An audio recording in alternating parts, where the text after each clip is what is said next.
Alright guys, we are going to do our ELA lesson today. It's going to be a junior great books. The story is called The King of Frogs.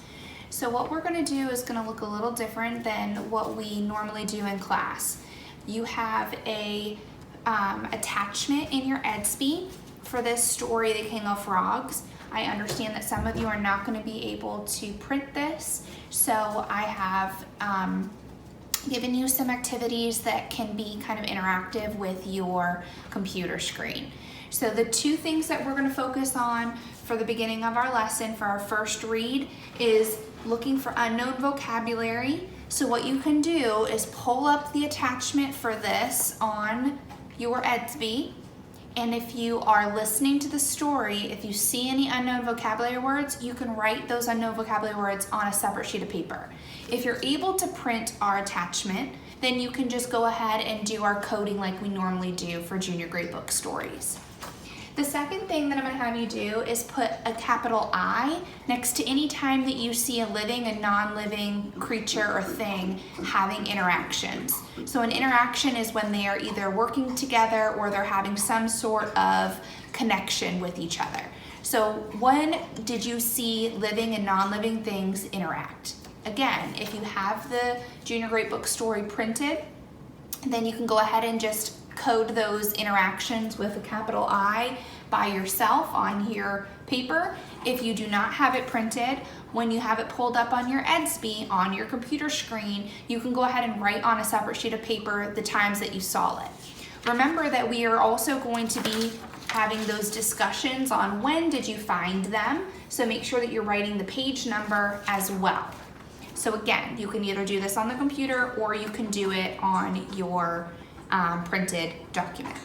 The first time that we read through this in class, we always do a listening for this story. So I'm going to do the same thing for this. I have it on my computer and I'm going to hit play. As we do this, I want you to be following along in either your printed paper or on your computer screen.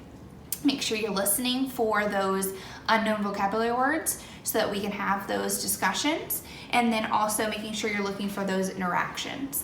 When we are finished listening to the story, I'm going to have you post in our class EDSB any unknown vocabulary words so that we can have that discussion. Looks a little different than us sitting on the carpet and us having the conversation about the unknown vocabulary words, but I want to make sure that we're continuing to have those nice deep conversations about vocabulary and about our reading. So without further ado, we're going to listen to the story of Junior Great Books, The King of Frogs. The King of the Frogs, African folktale. Have you ever been beside a lake in Africa at night and listened to the frogs? You haven't? Then you cannot imagine what the noise is like. And it's not just one kind of noise. It's several. Over there, for instance, are 1,000 creaking doors that have never had their hinges oiled, and someone opens and shuts them and keeps on doing just that. Over there are 1,000 fat men snoring, and no one wakes them up. Then there are 1,000 carpenters sawing planks, and all the saws want a touch of grease, and 1,000 little bells are being struck, and 1,000 corks are being pulled out of bottles. Noise! You can hardly hear yourself think. Then you go a little closer until you can just see the edge of the water and perhaps a reed or two, and there is silence.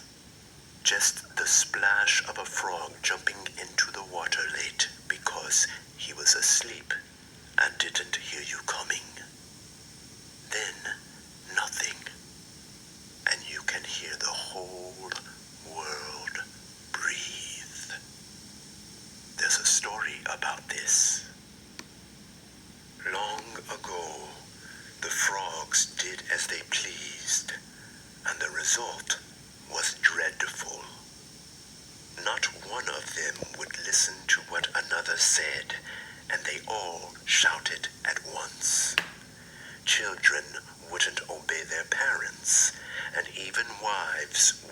listen to their husbands, which is indeed something hardly to be understood. It was all noisy and untidy beyond bearing, and nothing ever got done. At last, a wise old frog called everyone to a meeting, and since he had a very fine voice and went on shouting for long enough, he managed to get them all there at once, for to tell you the truth, they were pretty sick of living the way they did. "Frogs," said the old frog, puffing himself up, "we cannot go on like this. It's no sort of life for anyone, and anyway, when you see how all the other creatures live, it makes one ashamed of being a frog. There is only one thing to do. We must get a king. When people have kings, there is peace and order, and everyone does as he is told." "Agreed," they all shouted, and they stayed long enough to commission the old frog to see what he could do about getting them one, before everybody fell to quarreling and pushing and splashing, and the meeting broke up in disorder, as usual. Then the wise old frog went to see the great god Mumi. You will say the two M's correctly if you hum a little before you begin the word. Mumi happened to be in charge of that part of the world. He is a very slow god, and usually gives people more than they bargain for. He agreed drowsily that the frogs needed a king and promised to do something about it. Then he went to sleep again. So the frogs went on as usual, which was badly, until one day Mumi woke up, remembered his promise, took a great green mossy boulder which had the rough shape of a gigantic frog, and threw it into the water. Splash! "There you are," he shouted. It sounded like thunder. "There's your king. His name's Gogo, and like me, he doesn't want to be disturbed. Respect him and be satisfied." The whole lake was shaken by Gogo's fall. The waves washed through the reeds and tore up the shore, and in the middle of a great cloud of mud, Gogo settled on the bottom, and the fat green water weeds curled round and over him. He looked shocking. The frogs were terrified and fled under stones and into dark corners and holes under the bank. Their long white legs streaked behind them as they swam. Parents found their children and husbands their wives, and then settled down to explaining what had happened. "This is our king. Be well, and this scandalous behavior will stop." And so it did, for a while. But although Gogo had made such a wonderful first impression, as time passed, they noticed that he never moved. He just sat quietly in the mud and stared in the same direction. Presently, they began to get used to him, until finally some young, bold, bad frogs ventured to swim close to him, and then one of them touched his nose. And still, Gogo said and did nothing. Bah! He's not a king, they shouted. He's not even a frog. He's just an old stone and couldn't hurt anyone. And they swam round him until they were dizzy and jumped all over his back and went away and spoke rudely about him to their elders. At first, none of the elders believed them.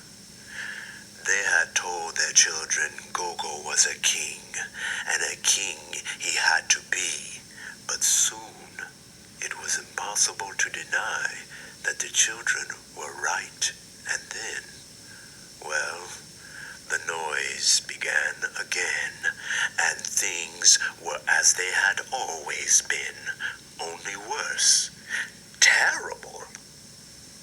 The wise old frog sighed and set out to see Umumi again, who was not at all pleased at being woken a second time.